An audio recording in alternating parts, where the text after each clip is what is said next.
오늘은 바로 이 명절 지원금에 대한 모든 것을 알려드리고자 합니다. 과연 누가, 얼마를, 어떻게 받을 수 있으며 언제 신청해야 놓치지 않을 수 있는지, 이 영상을 끝까지 시청하신다면 여러분의 지역에서 받을 수 있는 명절 지원금 정보는 물론 신청 방법과 숨겨진 혜택까지 모두 알게 되실 것입니다. 본격적인 영상 시작 전에 구독, 좋아요 한 번씩 눌러주세요. 그럼 지금 바로 시작합니다. 명절 지원금은 일반적으로 설 명절과 추석 명절 직전 시기에 지급됩니다. 언론 보도자료나 지자체 공지를 보면 명절 전에 지급 완료라는 표현이 일반적입니다. 다만 획일적으로 정해진 시기는 없으며 각 지자체마다 지원금 지급 시기와 절차에 약간의 차이가 있습니다. 그러므로 해당 지자체의 공지사항을 확인하는 것이 가장 정확합니다. 미리 정보를 알아보고 준비하면 여러분의 명절 지출 계획에 큰 도움이 될 것입니다. 그렇다면 이 중요한 명절 지원금은 어떻게 신청하고 받을 수 있을까요? 신청 방법 또한 제도별로 다릅니다. 일부 지원금은 자격 요건을 충족하면 별도의 신청 절차 없이 자동으로 지급되는 경우가 있습니다. 하지만 또 다른 일부는 반드시 신청을 해야만 혜택을 받을 수 있습니다. 신청 채널은 주로 읍면동 행정복지센터나 복지로 웹사이트 및 앱을 통해 진행됩니다. 결국 가장 중요한 것은 여러분이 거주하고 있는 지자체의 공지사항을 반드시 확인하는 것입니다. 신청 기간을 놓치게 되면 아예 혜택을 받지 못하는 안타까운 경우도 발생할 수 있으니 각별히 주의하시기 바랍니다. 그럼 이제 서울시 자치구별 명절 지원금 현황과 경기도의 주요 지자체별 명절 지원금 정보를 상세히 알려드리겠습니다. 여러분이 계신 지역의 정보는 물론 혹시 주변에 이러한 혜택이 필요한 분들이 있다면 이 정보를 공유해 주셔서 큰 도움이 될 수 있을 것입니다. 먼저 서울시 자치구별 지원 현황을 살펴보겠습니다. 서울의 각 자치구는 자체 재정 여건과 정책 우선순위에 따라 다양한 방식으로 명절 지원금을 제공하고 있습니다. 강남구는 기초생활보장수급자와 차상위 계층을 대상으로 지원금을 지급하고 있습니다. 생계 및 의료급여 수급자에게는 5만 원에서 6만 원, 주거 및 교육급여 수급자에게는 5만 원을 지급하며 현금 또는 계좌 자동 입금 방식으로 별도의 신청 없이 지원됩니다. 이는 강남구의 상대적으로 안정적인 재정 상황을 바탕으로 광범위한 취약 계층을 지원하려는 의지가 반영된 것으로 보입니다. 강서구는 생계 및 의료급여 수급자에게 5만 원을 현금으로 일괄 지급하며 역시 별도 신청은 필요 없습니다. 관악구는 생계 및 의료급여 수급자에게 연 2회, 회당 4만 원을 계좌, 자동, 이체 방식으로 지급하고 있습니다. 이 또한 별도의 신청은 없으며 연간 꾸준히 지원하는 방식으로 대상자의 안정적인 생활을 돕고 있습니다. 성동구에서는 국민기초수급자 중 생계 및 의료급여 수급자에게 5만 원을 현금으로 지급합니다.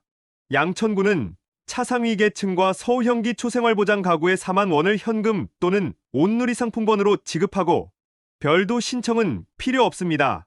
이는 지역 상권 활성화를 고려한 정책 방향이 포함된 것으로 볼 수 있습니다. 동작구에서는 기초생활수급자 중 생계 및 의료급여 수급자에게 5만 원을 현금으로 지급합니다. 은평구 역시 기초생활수급자 중 생계 및 의료급여 수급자에게 4만 원을 현금으로 지급하고 있습니다. 종로구는 저소득 한부모 가족 중 중위소득 52% 이하인 가구에 3만 원을 현금으로 지급하며 별도 신청은 필요 없습니다. 이는 특히 명절 기간 동안 경제적 부담이 큰 한부모 가정에 대한 집중 지원을 보여줍니다.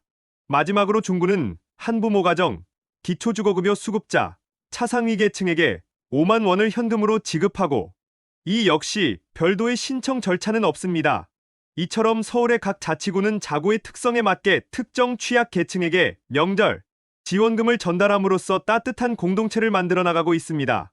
다음으로 경기도의 추석 명절 지원금 지급 지자체 현황을 알아보겠습니다. 2025년 9월 13일 기준 경기도는 전국에서 가장 많은 인구가 거주하는 지역인 만큼 지자체별로 매우 다양한 지원 정책이 시행되고 있습니다. 화성시는 가구당 10만 원을 설과 추석에 각각 현금으로 지급하며 별도 신청 없이 계좌로 입금됩니다. 이는 비교적 높은 금액을 현금으로 지원하여 대상자의 자율적인 지출을 보장하려는 정책입니다. 광주시는 상품권 및 위문 물품 배부 방식으로 자동 지급됩니다. 대상은 생계급여 또는 의료급여 수급자입니다. 파주시는 전 시민 또는 저소득층을 대상으로 지원하며 1인당 10만 원에서 20만 원까지 지급될 수 있습니다. 여기에는 민생회복지원금이 포함될 수 있어 최종 지급액과 방식을 위해서는 관할 주민센터나 지자체 홈페이지를 통해 확인이 필요합니다. 의왕시는 명절 위문금을 현금으로 자동 지급합니다. 대상은 기초생활수급자로 생계, 의료 대상자입니다. 하남시는 온누리 상품권 5만 원을 설과 추석에 지급하며 자동 지급됩니다. 대상은 기초생활보장수급자, 국가유공자, 의사상자 등입니다. 포천시는 5만 원씩 2회, 설, 추석에 지급되며 주민센터에서 선발하는 방식으로 자동 지급됩니다. 대상은 기초생활보장 생계 또는 의료급여 일반 수급자입니다. 평택시는 명절 위문금 가구당 3만 원을 2회, 설, 추석에 지급하며 방문 신청을 통해 받을 수 있습니다. 대상은 수급자 및 차상위계층입니다. 과천시는 명절 위로비 가구당 4만 원을 지급하며 방문 신청을 통해 받을 수 있습니다. 안성시는 현재 정확한 지원 내용에 대한 확인이 필요합니다. 지원 대상은 사회복지시설 및 기초생활수급자로 생계, 의료급여 수급자입니다. 의정부시는 수급자 및 노인복지시설 입소자를 대상으로 자동 계좌 입금 방식으로 지급됩니다. 부천시는 가정위탁 아동과 아동그룹홈 종사자에게 현금 위로금을 지급합니다. 상세한 지원 내용과 신청 방식은 아동보육과에 별도로 문의하는 것이 가장 정확합니다. 용인시는 현금 형태로 지원하며 독거노인에게 15,000원, 노부부 세대에 2만 원, 아동과 노인 세대에 3만 원, 한부모 세대에 3만 원을 지급합니다. 신청이 필요하며 주민센터 방문을 통해 이루어집니다. 이처럼 용인시는 가구의 구성원 특성을 고려한 세분화된 지원을 제공하는 것이 특징입니다. 여기서 언급된 정보는 2025년 9월 13일 기준의 확정 정보와 이전, 명절 기준으로 변동 가능성이 있는 정보를 포함하고 있습니다. 명절 지원금 정책은 매년, 그리고 각 지자체의 재정 상황과 정책, 우선순위에 따라 대상, 금액, 지급 방식 등이 변경될 수 있습니다. 그러므로 해당 명절이 다가오기 전에 반드시 여러분의 거주지 관할 지자체 홈페이지나 주민센터를 통해 최신 공지 사항을 확인하는 것이 가장 중요합니다. 이 점을 꼭 기억하시고 궁금한 점은 직접 문의하여 정확한 정보를 얻으시기를 강력히 권장합니다. 명절 지원금은 개인에게는 생활비 부담을 줄여주는 작지만 확실한 버팀목입니다.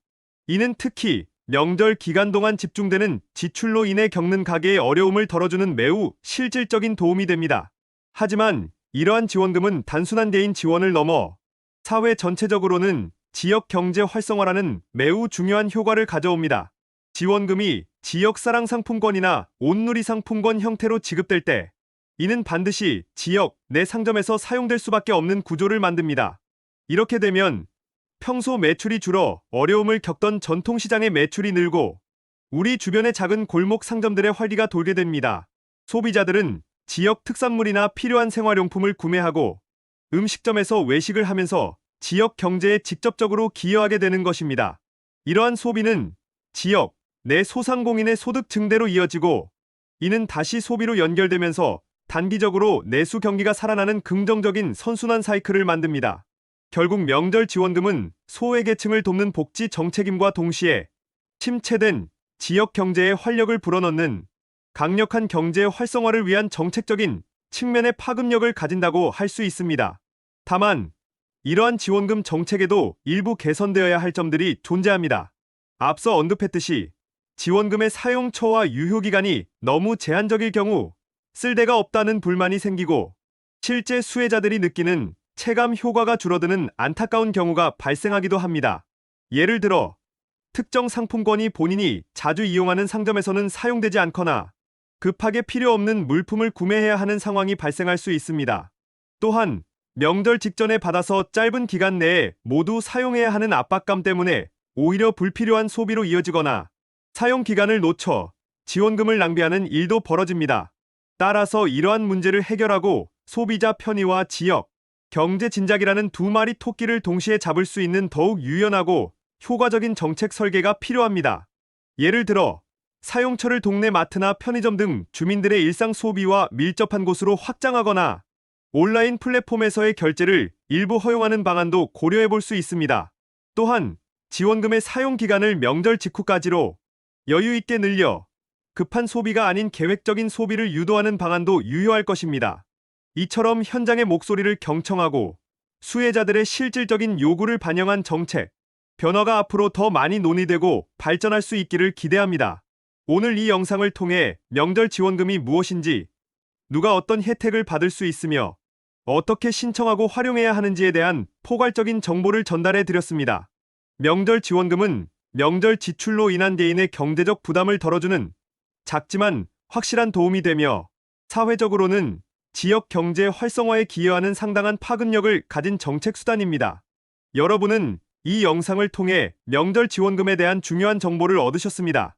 이제 주저하지 마시고 여러분의 거주지 관할 읍면동 행정복지센터에 문의하시거나 복지로 웹사이트 및 앱을 통해 자격 여부와 신청 방법을 확인하시기 바랍니다. 신청 기간을 놓치지 않는 것이 무엇보다 중요합니다. 이 소중한 혜택을 꼭 놓치지 말고 당당하게 누리시기 바랍니다. 여러분은 충분히 이러한 지원을 받을 자격이 있습니다. 이 영상을 보시고 추가로 궁금한 점이나 더 알고 싶은 내용이 있다면 주저하지 마시고 아래 댓글로 남겨주세요. 아는 범위 내에서 성심성의껏 답변해 드리겠습니다. 여러분의 소중한 의견은 앞으로 더 유익하고 의미 있는 콘텐츠를 만드는 데 큰 힘이 됩니다. 또한 이 정보가 주변에 도움이 될 만한 이웃들에게 널리 알려질 수 있도록 이 영상을 꼭 공유해 주십시오. 오늘도 영상 끝까지 시청해 주셔서 진심으로 감사합니다.